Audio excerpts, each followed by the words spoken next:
You already know what to do. You've known it for a long time, but knowing isn't doing. And until your feet start moving, your dreams will keep drowning in your silence. Wanting something is not rare. Everyone wants something. Everyone carries dreams tucked behind their ribs like sacred letters they're afraid to open. Everyone whispers hopes to themselves late at night, painting pictures of better days, better lives, better versions of who they could be. But desire alone changes nothing. You can want it with all your heart. You can speak it with passion. You can cry over it with longing. But if you do not pair that desire with discipline, you will watch your dreams rot in your imagination. Discipline is the bones of becoming. It is the quiet force that moves you when nobody's watching, when no one's clapping, when motivation is nowhere to be found. Discipline doesn't ask how you feel. It asks what you committed to. It doesn't care about how much you want something. It cares about how much you're willing to do for it.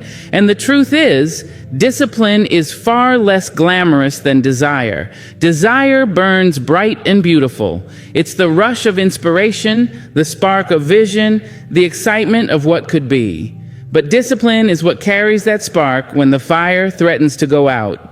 It is the grit in your gut that says, get up anyway, show up anyway, try again anyway. Without discipline, desire becomes a cycle, a loop of talking and dreaming and planning but never moving. You write the list, but you never start. You talk about your goals, but they stay trapped in the same notebook year after year. You get excited, then overwhelmed, inspired, then distracted. You become a master of intention, but a stranger to execution.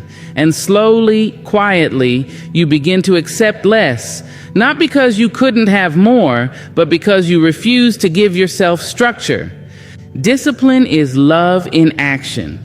Love for your future self, love for the person you're becoming. It's not punishment, it's protection. It's the daily practice of aligning your behavior with your deepest truth. It's saying, I believe in this dream enough to be uncomfortable for it. I believe in myself enough to do what needs to be done, even when I don't feel like it. Discipline turns want into work, and work into progress, and progress into reality. If desire is the seed, discipline is the soil, the sunlight, the daily water. Without it, your dreams dry out. Without it, your potential dies in the waiting room of good intentions. And you know this. You felt the sting of goals left unfinished. You felt the quiet disappointment of watching days pass while your vision gathers dust. You've promised yourself tomorrow until tomorrow became a graveyard of delays. But the dream didn't die because it was wrong. It didn't die because you weren't good enough. It died because you didn't choose it enough. Discipline is not about intensity. It's about consistency. It's not the loud declarations or the big leaps. It's the small steps taken daily, even when they feel insignificant.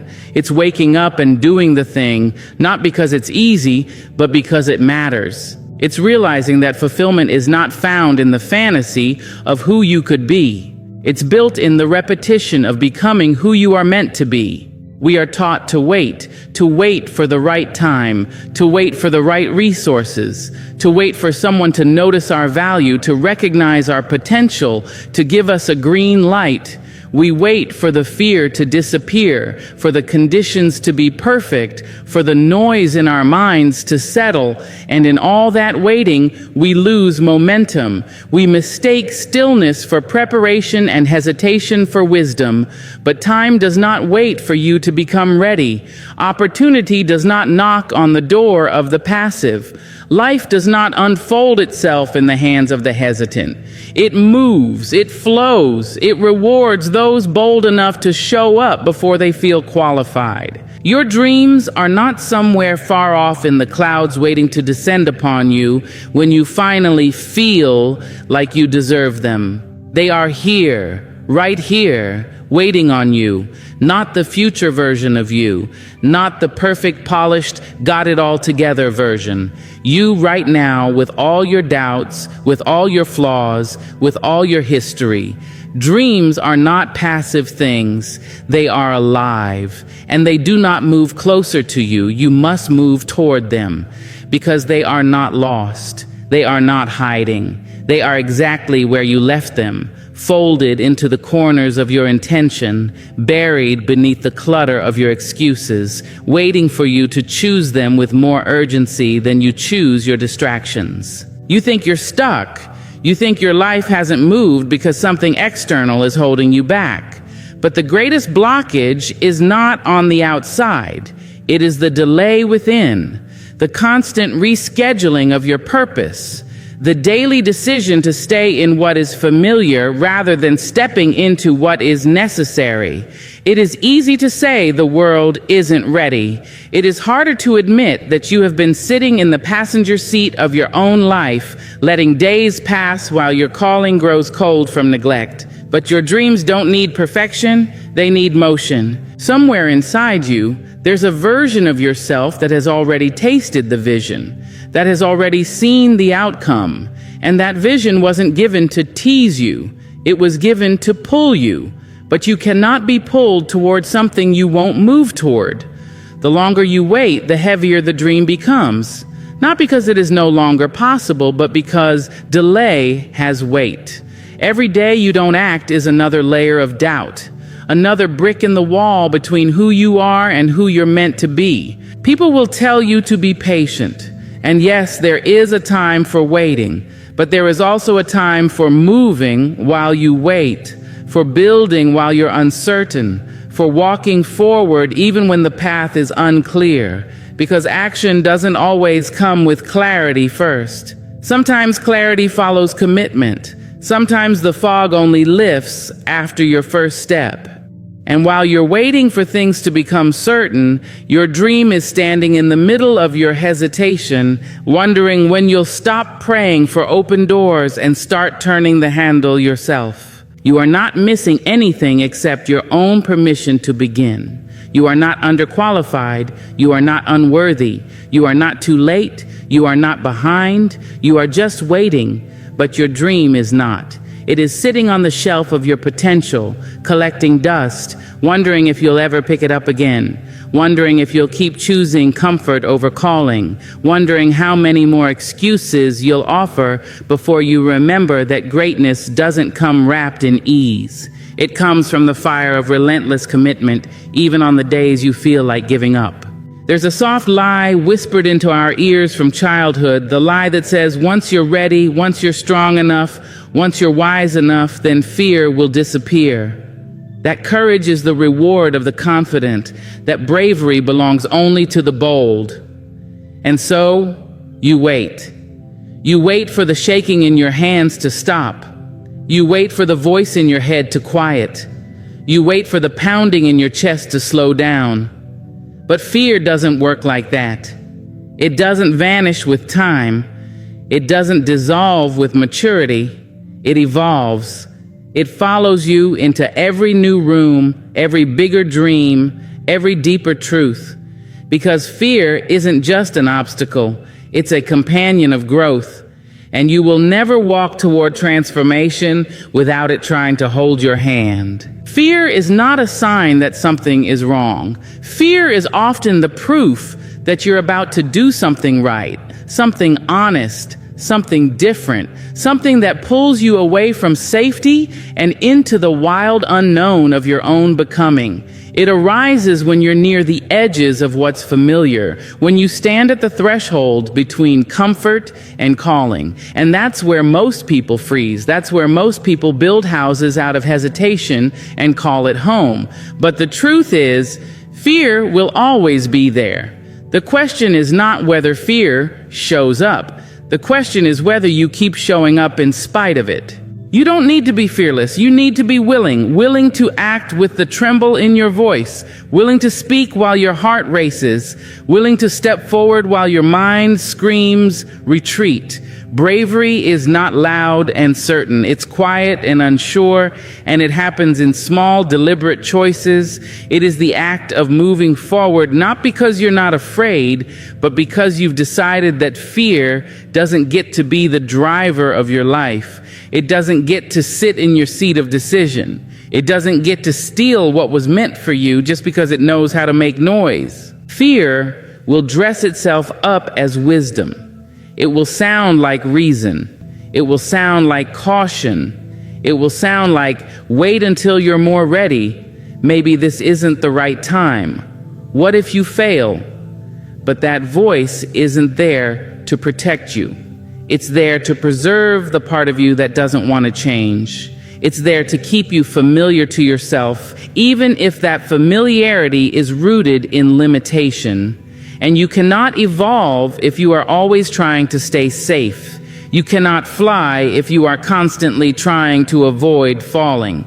You cannot become if you never allow yourself to break through the walls built by fear's quiet commands. Everything you desire on the other side of this moment has already made room for your arrival. The path may be unfamiliar, but it is not unmade. The space has already been cleared. The opportunity has already been aligned. The only missing piece is you, your movement, your decision, your breath saying yes even with fear pressed hard against your chest. There is no need to fight fear. You only need to walk past it, to nod at it without bowing to it, to let it come with you if it must, but to make sure it knows it is not in charge.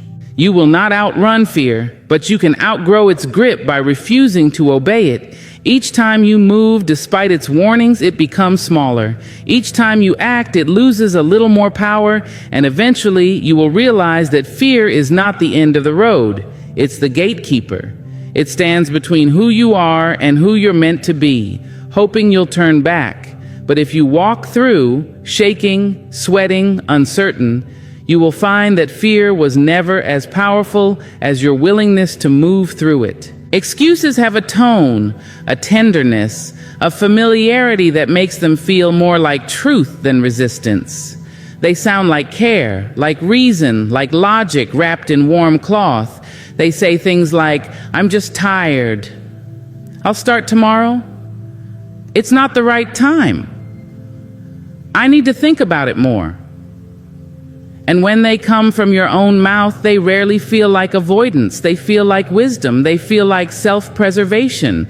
But the deeper truth is, the voice we trust the most is our own. And that's exactly why excuses thrive there. Your voice knows how to cradle your delay so gently you won't even recognize it as fear. It knows how to rationalize stillness in the name of strategy. It knows how to talk you out of risk, dress up procrastination as perfectionism, and convince you that waiting is a virtue instead of a trap. Because the excuses you make aren't loud, they're not violent. They don't scream, give up. They whisper, not yet. They say, later will be better. They say, let's just be safe. And those whispers become your rhythm. You dance to their beat without realizing you're moving in circles instead of forward. We are trained to soothe ourselves with reasons that validate our hesitation. We say we're protecting our energy. We say we're waiting on clarity. We say we're trying not to rush. But behind those beautiful justifications is often the truth we dare not name. We are afraid to fail, afraid to be seen trying and not succeeding, afraid to admit how deeply we want something, because wanting makes us vulnerable. Wanting opens the door to disappointment. And so instead of stepping into the light of our potential, we stay where it's dim, where it's comfortable, and we speak soft excuses into the silence until we convince ourselves that comfort is wisdom. But no growth comes from deception, especially the kind you offer yourself.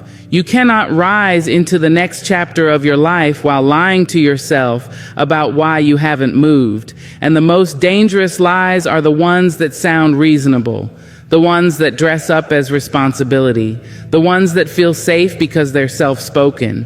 When you hear your own voice telling you to wait, ask yourself, is this wisdom or is this fear in disguise? When you hear yourself say, not now, ask, who benefits from this delay? Because more often than not, it is not your future self who does. Excuses are not weaknesses. They are protective mechanisms. They are the inner child still trying to avoid pain. They are the inner critic trying to keep you small so you don't get hurt. But if you always let those voices lead, you will live a life built on careful avoidance instead of bold intention. You will look up and wonder why the years have passed without anything truly changing. You will realize you've become fluent in the language of postponement, and you will have to confront the fact that the barrier was never time or skill or resources. It was the stories you kept telling yourself about why you couldn't begin. It takes great courage to confront the sound of your own voice when it is protecting your fear, to recognize that not every thought is truth, to realize that comfort isn't always kindness. It's often the most sophisticated form of delay. Growth begins when you stop listening to every word you say as if it were sacred, when you start challenging yourself, when you interrupt the cycle, when you say, even if I don't feel ready, I will still take the first step. Because excuses will always feel familiar. They will always sound right, but they will never build the life you say you want. Discipline is a word often misunderstood, often dressed in chains and punishment, often spoken with a tone that makes it sound like deprivation. But true discipline, real, soul-rooted, vision-guided discipline, is not confinement. It is liberation. It is the quiet muscle that builds the bridge between who you are and who you're meant to be. It's the sacred thread that weaves your daily actions into the fabric of your destiny. And without it, your dreams remain just that, beautiful, distant, untouched. There are people who pray for freedom and sabotage it with every undisciplined moment. People who say they want peace but give their time to chaos. Who say they want to be strong but surrender to weakness in every moment of resistance. Who claim they want purpose but allow convenience to govern their days. The uncomfortable truth is this: freedom is not the absence of structure. It is the result of choosing the right structure. And discipline is that choice. Not once, but again and again. You want financial freedom? Discipline with your spending, your earning, your investing. You want physical freedom? Discipline in your movement, your rest, your nourishment. You want emotional freedom? Discipline in your responses, your boundaries, your healing. You want spiritual freedom? Discipline in your seeking, your silence, your surrender. Discipline is not loud. It does not boast. It does not show off. It's not dramatic. It's not romantic. It's waking up when the bed still calls your name. It's doing the work when no one claps. It's choosing what you need over what you want, repeatedly. It is saying yes to the long-term vision and no to the temporary comfort. It is showing up for your future self with fierce devotion even when your current self is tired, uninspired, or unsure. And the miracle is this: what begins as burden becomes rhythm. What begins as struggle becomes habit. What once felt like sacrifice becomes satisfaction. Because discipline doesn't just create results, it creates identity. Every act of discipline whispers to your soul, I can trust you. Every repetition builds not just your goal, but your character. And your character, more than your talent, more than your environment, more than your connections, is what carries you to fulfillment. There is a silent war happening in every one of us between the version of ourselves that seeks comfort and the version that seeks greatness. And every time you honor discipline, you cast a vote for greatness. Not because you're perfect, not because you're never tempted, but because you remember who you are and act in alignment with that truth. That is how discipline leads to freedom, by anchoring you in a life that is chosen, not defaulted. Freedom is not floating. Freedom is not being tossed around by impulse or emotion. Freedom is standing tall in your own structure with clear eyes and a steady hand. It's waking up and knowing where you're going. It's choosing your life, not reacting to it. It's having the power to say no to what dims you and yes to what develops you. It's no longer being controlled by craving, by chaos, by excuses. It's walking into each day with purpose already stitched into your bones because you've shown up for it too many times to forget how. True discipline is not forced. It's chosen. It's a decision made in service of your higher self, not as punishment for your lower one. It is not born of shame, but of self-respect. It is a declaration that your future matters, that your time matters, that your life is